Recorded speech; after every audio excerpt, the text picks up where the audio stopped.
que la educación sea verdaderamente integral, que abarque todas las dimensiones del ser humano.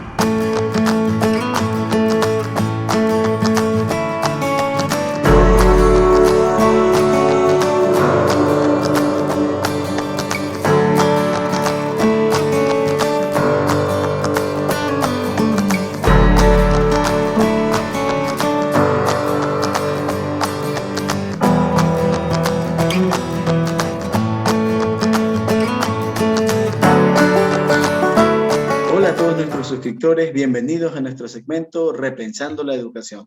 Traemos una nueva metodología que nos va a ayudar a nosotros a darnos cuenta de como padres qué es lo que tenemos que esperar de un colegio al momento de impartir un conocimiento a nuestros hijos. Estamos nuevamente con nuestro querido amigo Gabriel, que nos acompaña nuevamente en nuestro canal, que trata de llevar a todos los padres de familia y maestros nueva información para poder aprender algo nuevo de la educación que se imparte en nuestro país. Gabriel. Saludos a todos nuestros suscriptores, un gusto una vez más compartir con ustedes este espacio, ¿no? Donde podemos dialogar, donde podemos comentar sobre el sistema educativo, sobre lo que nuestros hijos están recibiendo en las diversas instituciones que nuestro país pues, nos proyecta, ¿no? Vamos a comenzar, pues, Eduardo, ¿no? Bueno, antes de empezar, pues, vamos a pedirle a todas las personas que nos están viendo y escuchando que si les gusta nuestro contenido, ¿no? Le den like al ver este video, se suscriban con la campanita que está por este lado y que nos dejen sus comentarios, ¿no? Siempre los comentarios nos ayudan a tener nuevas ideas, nuevos temas para poder nosotros compartir con ustedes, ¿no? De aquellas dudas o inquietudes que los que nos escuchan sostengan. Ya en nuestros dos segmentos anteriores, nosotros pudimos invitar a profesionales, personas que cuando eran estudiantes de colegio participaron de un programa en particular. ¿Tú recuerdas cómo se llamaba ese programa, Gabriel? Claro que sí. Era el programa del diploma o conocido también como bachillerato internacional, ¿no? Me pareció muy interesante cómo las dos estudiantes, Lady y Alicia, nos compartieron su experiencia con el programa del diploma. Y a su vez también Lady que nos pudo compartir un poquito sobre su experiencia, perdón, Lisette, que nos compartió también su experiencia como docente dentro del programa del diploma. Y eso pues nos dejó a nosotros una gran incógnita. ¿Cuáles son las metodologías que en la actualidad se conocen y que los colegios están impartiendo dentro de las aulas? Metodologías que a la final pueden ayudar a un joven a poder aprender de una manera más eficiente y óptima. Y es que el día de hoy lo que nosotros tenemos que pensar como padres es, ¿qué metodologías conozco que el colegio me da a conocer y que a mí a la final me permiten determinar si este es el colegio indicado para mi hijo? Porque en algún momento tu hijo y el mío, Gabriel, ya van a ser grandes y también tenemos que pensar, ¿no? ¿Cuál es el colegio que brinda una excelente metodología para que a la final nuestros hijos puedan aprender mucho mejor? Pero quiero empezar explicando algo importante. Para los padres de familia que están viendo este video, lo primero que tenemos que definir es qué es un método. Método es una palabra que proviene del latín methodus, que quiere decir modo de decir o hacer con orden. Modo de decir o hacer con orden. ¿Qué significa esto?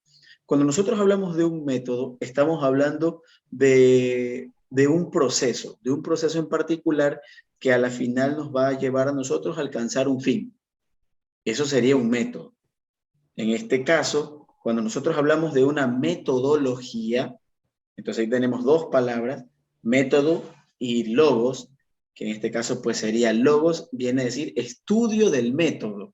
Entonces, cuando hablamos de una metodología, estamos hablando de algo que estudia ese orden o los pasos para llegar a ese orden, ¿sí? Entonces, la metodología, cuando lo relacionamos al tema educativo, estamos hablando de un estudio del proceso que va a seguir mi hijo o el individuo en toda esa etapa educativa para poder llegar a conocer un tema en concreto.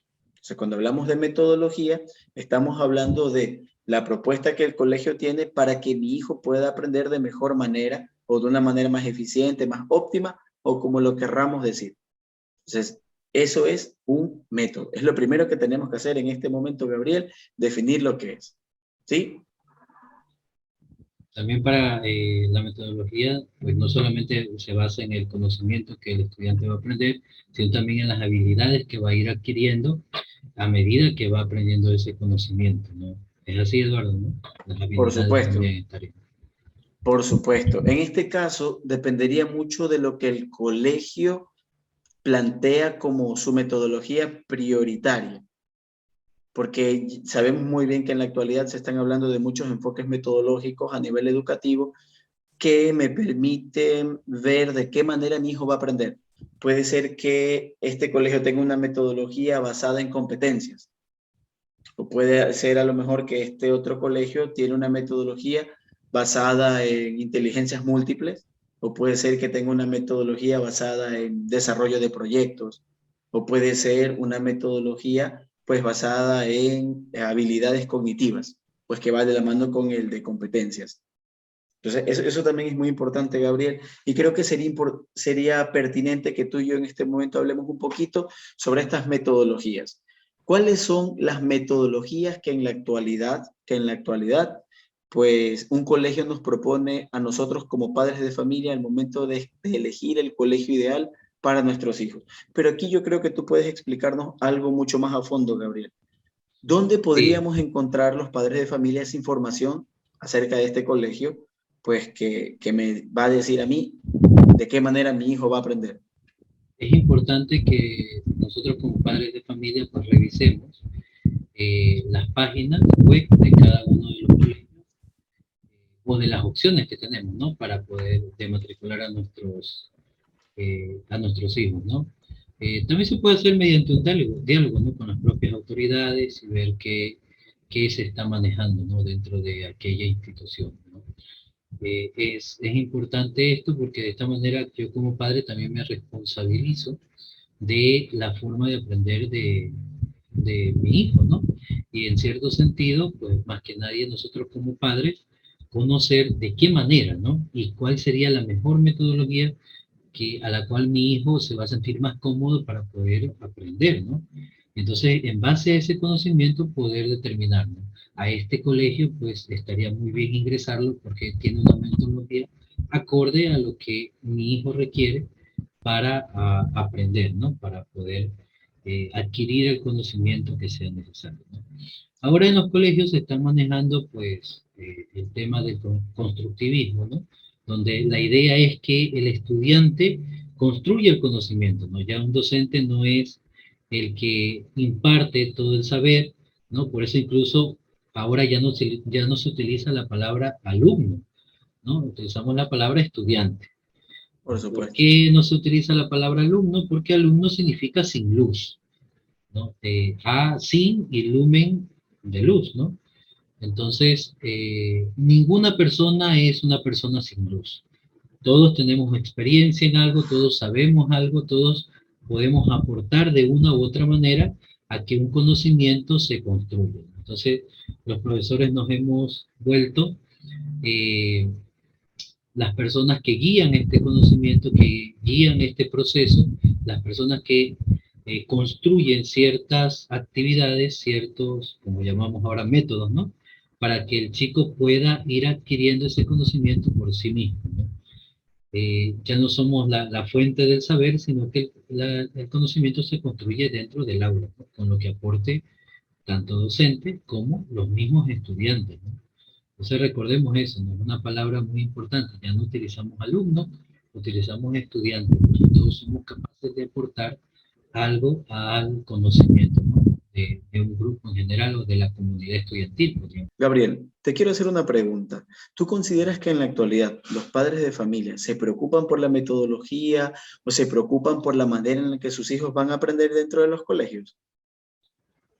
Pienso que no, pienso que no, habría que hacer tal vez un pequeño estudio ahí, pero pienso que es un tema bastante desconocido, ¿no?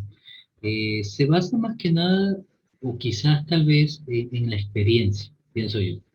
¿no? Un conocido, un familiar, un amigo, no, mi hijo se graduó en tal colegio y bueno, ahora en la universidad le va muy bien y todo lo demás. Entonces, bueno, por esas amistades, por ese conocimiento, quizás impulsamos a un niño o lo colocamos a un niño a recibir, pero a recibir las clases en un determinado colegio. Pero el asunto ahí es que quizás el estudiante que ahora está en la universidad aprendía de una manera que ese colegio es la que enseña, ¿no? Y le va muy bien, y le fue muy bien, pero no es la misma manera en la que aprendemos todos, ¿no?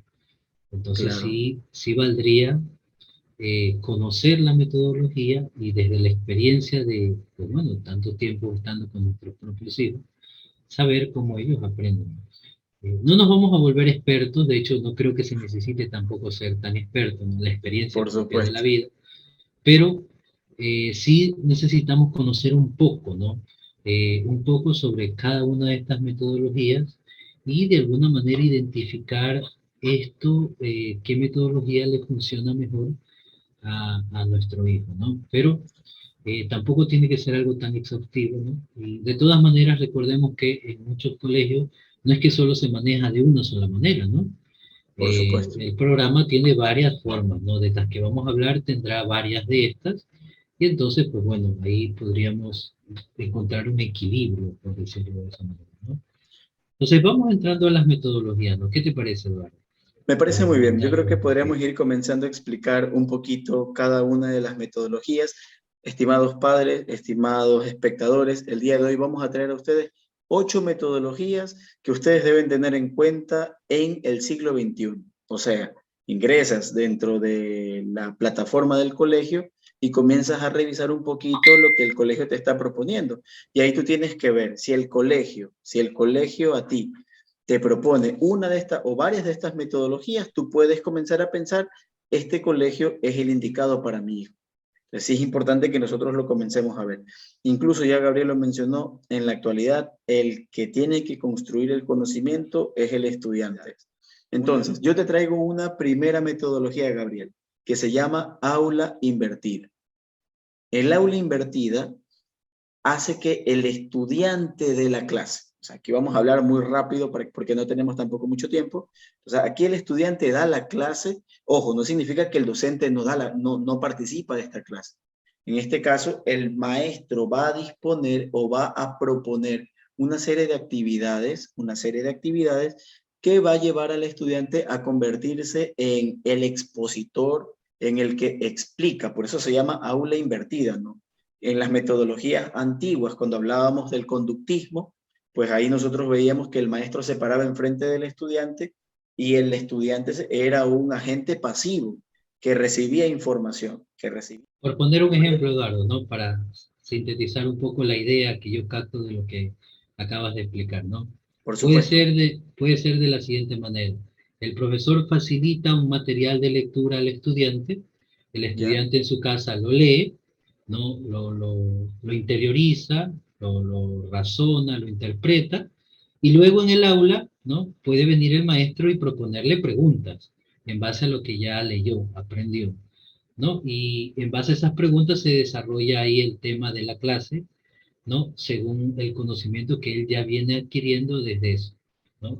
Podríamos hablar de esto como el aula invertida, ¿no? Pero sí sería interesante también y necesario aplicar algo más, una herramienta pedagógica, que en este caso pues sería ideal y el que debería acompañar en esto dentro de los colegios es el psicopedagogo dentro del DESE, el psicopedagogo que pueda ir dictando las pautas para que los estudiantes puedan aprender mejor. Es el aprendizaje basado en proyectos. Yo creo que es una de las metodologías que más me agradan y las que más se puede poner en práctica en las materias en las que yo doy, ¿no? Imparto, que son física y química. Como sabemos, son materias experimentales, ¿no? Donde se puede, ¿no? Realizar un proyecto, poner una problemática real al estudiante y él, a medida de investigar, ¿no?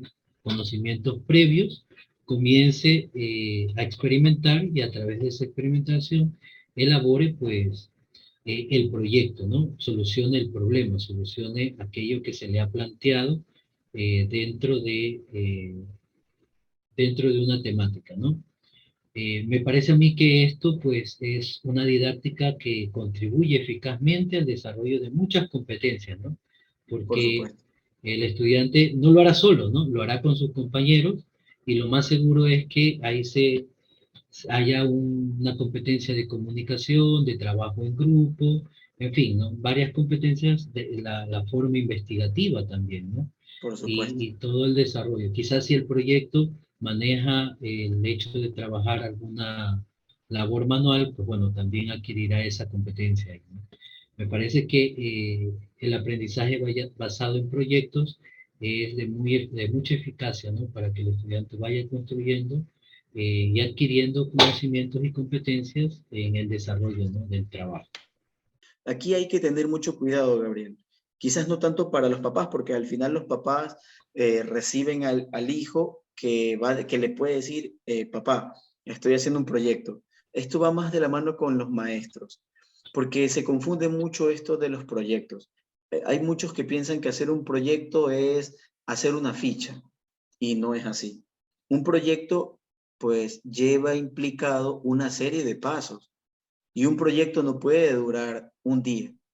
Recuerdo tanto a la hermana Montserrat del Pozo en una capacitación que nos dio, pues ella explicaba que por lo mínimo un proyecto debe tener 3 semanas, mínimo, mínimo, pero mínimo.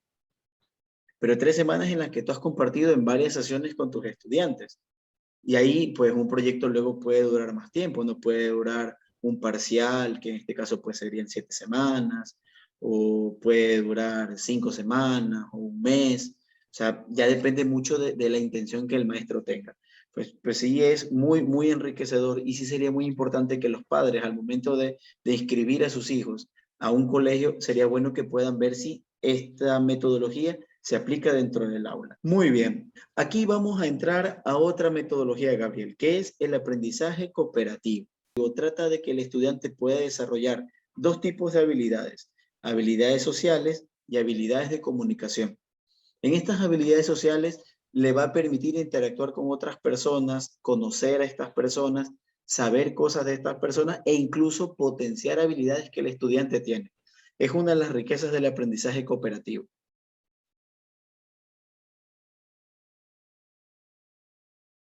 La gamificación, ¿no?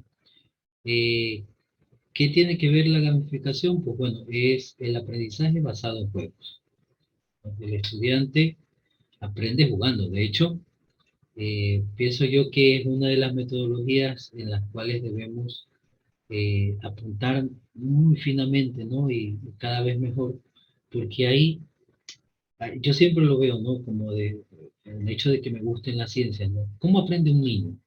Un niño aprende jugando, a Por prueba y supuesto. error. Vamos estrellando ese muñeco contra la pared a ver qué le pasa. Punto Es y verdad. final. Y si le pasa algo, él aprendió algo, ¿no? No puedo estrellarlo contra la pared porque se rompe, se daña, se parte. Y si le ve adentro, tiene tornillos, tiene esto, tiene lo que... Entonces va adquiriendo un conocimiento. Y si le gustaba mucho el juguete, ya con los demás no va a ser lo mismo, porque ya sabe que se daña. Ahí conoce, aprendió algo. Cómo luego el investigador conoce más cosas? Haciendo lo mismo, ¿no? El método Ensayo, error, ensayo, científico error. es también un ensayo y error, ¿no? También estrello algo contra la pared para ver qué le pasa. Bueno, en este caso no sería contra la pared, sino contra otro material, bueno, dependiendo, ¿no? De cada cosa. Y a ver qué le pasa. Y si le pasa algo, anoto lo que le pasó y voy haciendo cálculos, voy haciendo medidas, voy haciendo tantas cosas, ¿no? Muchas veces en nuestras aulas se ha perdido ese aprendizaje que es vital para el ser humano, ¿no? Algo sucede en el intermedio, en las metodologías que hemos llevado hace un tiempo atrás, en donde ya el estudiante no busca la prueba y el error, no simplemente parece ser un absorbente de conocimiento donde no está opinando, donde no está viendo lo que sucede, sino que simplemente ya le dicen esto pasa y punto, ¿no? Y tiene que quedarse con esa idea. Y no es así, ¿no? Entonces la gamificación ayuda a eso, ¿no?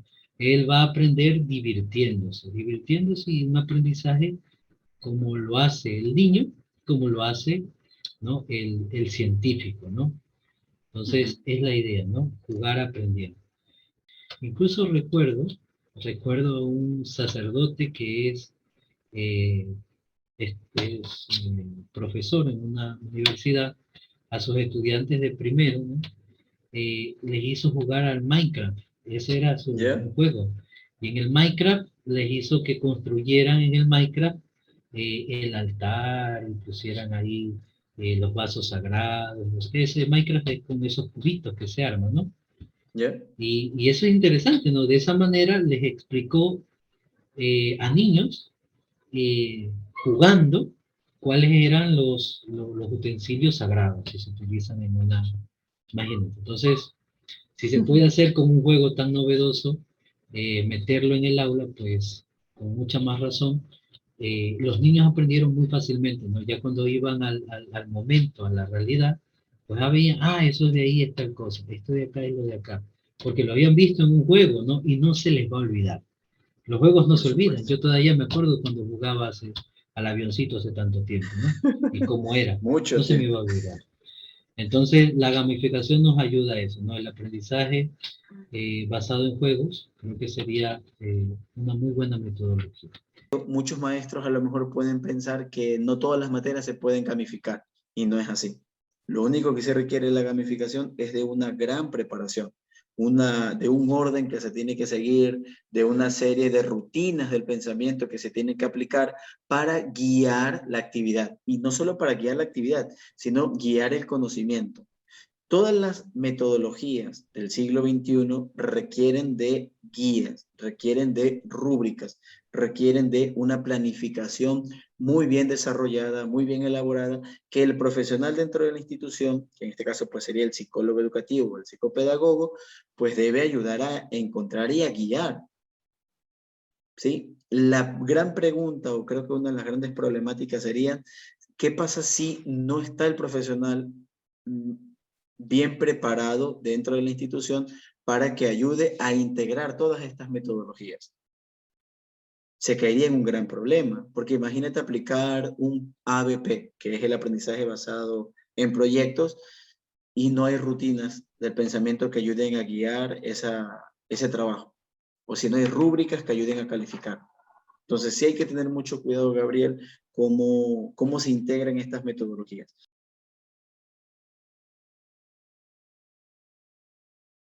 La siguiente metodología es una de mis favoritas y es la que yo más he aplicado dentro del aula de clase con mis estudiantes, que es el aprendizaje basado en problemas.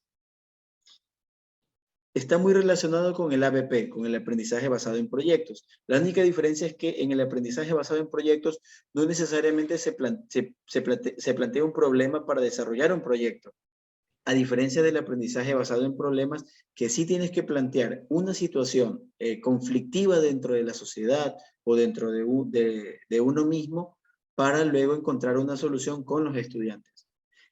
Es uno de los mejores. Para mí es uno de los mejores, es mi favorito, es el que yo más utilizo, a diferencia también de los otros, porque en este yo desarrollo el pensamiento crítico de mis estudiantes. No le estoy diciendo que piensen como yo. Ante un problema le estoy enseñando que pueden haber un número determinado de soluciones para un mismo problema. A diferencia de que si yo como maestro le digo cómo solucionarlo, pues solo tendrían una solución. Pero en el PBL se plantean varias soluciones, ¿sí? Este también es muy interesante porque tú puedes trabajar mucho de forma colaborativa, o sea, crear grupos de trabajo, crear grupos que tampoco pasen de más de 4 estudiantes para poder desarrollar este aprendizaje basado en problemas. Muy Es bien, que es muy vamos a bueno nuestro para las siguiente. matemáticas, ¿no? Porque Sí, por supuesto, de por alguna supuesto. manera es lo que siempre nos se preguntan los estudiantes, ¿y eso para qué nos enseñan? Y le preguntan a sus padres, ¿no? ¿Y tú alguna vez hiciste un trinomio cuadrado perfecto para el trabajo? No, claro que no, pero eh, cada una de las cosas que se aprenden en matemáticas tiene una aplicación a la vida, ¿no? Y Por supuesto. entonces ahí es donde va el problema, ¿no? El problema es esa aplicación a la vida. Ahora sí, ¿dónde eso que acaba de aprender, que parece tan abstracto, se aplica? ¿En Por dónde? ¿En supuesto. dónde? En economía, en ciencia, muchas otras cosas en estadística, en fin. Y ya luego los estudiantes con eso se dan cuenta, sí, ¿no? Y se habla cada vez y cuando, se habla, en las noticias se habla de estadísticas, en, en muchos datos que nos dan, pues se habla de ciertas circunstancias. Ves un manual de un equipo y ahí están, ¿no? Las matemáticas ahí explican, basadas en un problema, ¿no? Es muy bueno para eso.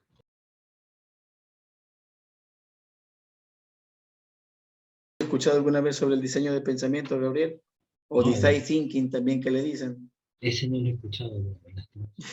Muy bien, no te preocupes. En el design thinking, lo que se trata de hacer, Gabriel, es que al igual que en el PBL o en el aprendizaje basado en problemas, tú puedas traer una problemática al estudiante, pero tú le dices al estudiante que él plantee una solución desde su pensamiento. O sea, por eso es que es el diseño de Diseño del pensamiento. pensamiento. Exacto, diseño del pensamiento. Aquí el estudiante va a abordar estrategias, va a abordar también formas de resolver. Por eso es que aquí el chico va a construir su propio conocimiento, a construir su propia idea. Una de las cosas más interesantes, pues que también se puede relacionar mucho con la gamificación, porque aquí como el estudiante es el que propone la solución al problema, pues él puede plantear lo que él desee, siempre y cuando todo sea justificado. Y es que algo que se tiene que tener muy en cuenta en estas metodologías, Gabriel, es que siempre tiene que haber una guía del docente. Aquí no significa que el docente pierde autoridad, no. Aquí el docente se convierte en un acompañante del aprendizaje, pero el docente tiene que saber elaborar los instrumentos necesarios para guiar este tipo de metodologías. Es que estas metodologías, cuando se las aplica en el aula y no se tienen las herramientas o los instrumentos apropiados, esto se sale de las manos y en vez de convertirse en una actividad enriquecedora, tanto para el estudiante como para el docente, se puede terminar convirtiendo en una actividad que te hace doler la cabeza, porque a la final no sabes cómo guiarla, no sabes cómo llevarla, no sabes cómo plantear una rúbrica, no sabes cómo plantear una rutina del pensamiento, no sabes cómo hacer una hoja de ruta de trabajo, y a la final pues lo que hace es que tú dices, no quiero volver a hacer un design thinking, jamás.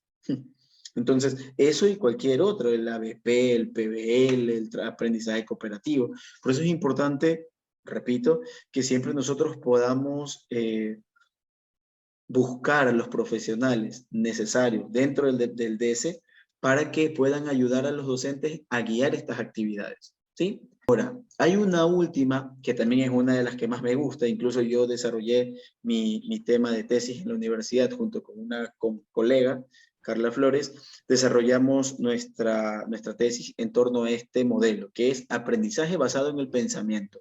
Cuando nosotros hablamos de aprendizaje basado en el pensamiento, hablamos de habilidades cognitivas. Y si hablamos de habilidades cognitivas, pues hablamos de la taxonomía de Bloom. Entonces, sí es importante que los padres que están viendo este video conozcan un poquito de las distintas metodologías que en la actualidad se presentan para que nuestros hijos puedan aprender de una manera más apropiada, más real. Porque algo que se le juzgaba mucho a la pedagogía tradicional o conductismo era que exacto, que el chico llegaba al aula, se sentaba, escuchaba lo que el maestro decía, memorizaba lo que el maestro le decía que memorice, que escriba en el cuadernito. Incluso yo aún recuerdo que un maestro llegaba al colegio, no sé si tú te acuerdas, Gabriel, también, cuando estábamos en primero de bachillerato, llegaba un profesor con un cuadernito amarillo a dictarnos lo mismo que él había escrito en su momento cuando él fue estudiante. Entonces, de ese momento a esta nueva instancia en el que el adolescente o en el que el estudiante, tanto de colegio como de universidad, asume, se empodera de su proceso de aprendizaje, ya estamos hablando de que esto va a ser mucho más significativo que lo otro. Entonces, los colegios en la actualidad deben propiciar ese tipo de aprendizaje. Y para eso, pues, debe motivar y preparar a sus docentes para que puedan abordar todas estas metodologías. Ojo, sin satanizar la memoria, ¿no? La memoria siempre va a ser algo importante dentro del desarrollo de cualquier persona, pero más de eso de la memoria el estudiante debe saber interpretar, contextualizar, definir, analizar, ¿no? Y transmitir el conocimiento que ha adquirido. Entonces, la memoria va a estar. No es que no voy a usar la memoria porque ahora hay nuevas metodologías o cosas diferentes. Siempre va a estar ahí, nos va a acompañar, es inherente a nosotros. De hecho, la memoria es la que al ser humano lo ha permitido llegar hasta en nuestros días, ¿no? El Por recordar supuesto. cosas pasadas es lo que nos ha permitido desarrollar. Pero va a ser mucho más significativo, como decía Eduardo, si no solo me quedo en que el estudiante debe memorizar un contenido que se le da, sino que este contenido él debe hacerlo suyo, ¿no? ¿Y cómo lo hace suyo? Entendiendo, interpretándolo, contextualizándolo, definiéndolo incluso de otras maneras, ¿no? Sabiendo definirlo con sus propias palabras y, pues bueno, argumentando y luego transmitirlo. Porque eso creo que sería como todavía el culmen, ¿no? De que él pueda sentarse con un compañero y decirle, mira, así es, ¿no? O de esta manera se entiende. Sabemos que cuando un estudiante le explica a otro, el otro estudiante entiende muchísimo mejor. Incluso lo que has mencionado, Gabriel, en torno a la memoria, ya para ir cerrando un poquito nuestro tema el día de hoy, hay un neurólogo que escribió un libro que se llama Neuroeducación, que se llama Francisco Mora. Francisco Mora habla de la importancia de la memoria. No estoy de acuerdo cuando se dice, y eso yo creo que es un mal enfoque que se da a las nuevas metodologías, porque piensan que las nuevas metodologías no necesitan la memoria. Francisco Mora lo explica claramente. Hablar de aprendizaje es hablar de memoria, porque si no existiese la memoria, entonces no existiría el conocimiento.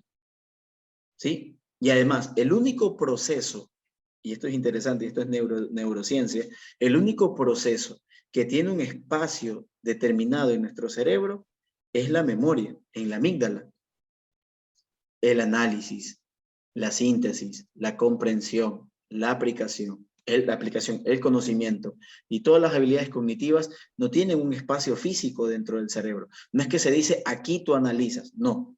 El único proceso que tiene un espacio dentro de nuestro cerebro es la memoria, es la amígdala dentro del sistema límbico.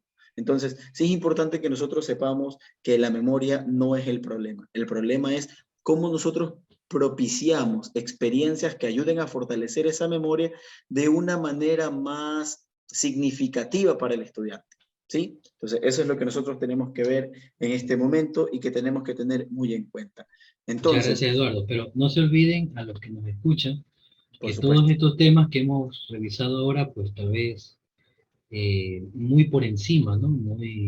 Seguramente los vamos a ir revisando cada uno de ellos en un video y entonces vamos a hablar a profundidad de todo esto, ¿no? Uno por De uno.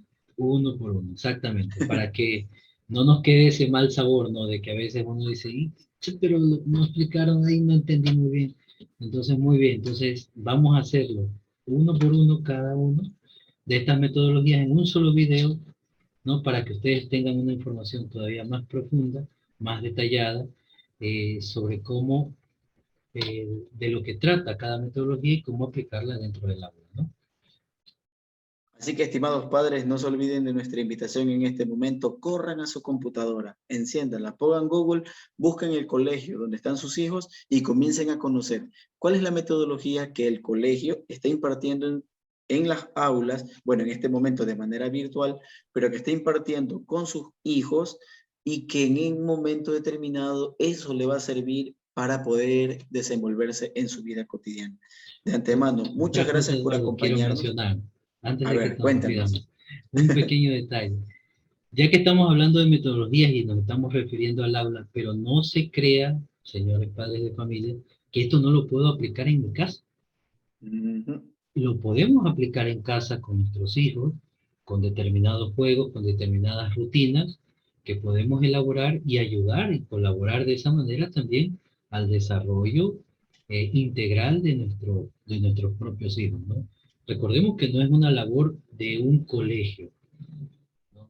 Por muy pagado que este sea, no es que yo ya pagué y bueno, es el colegio el que se encarga de todo eso, no.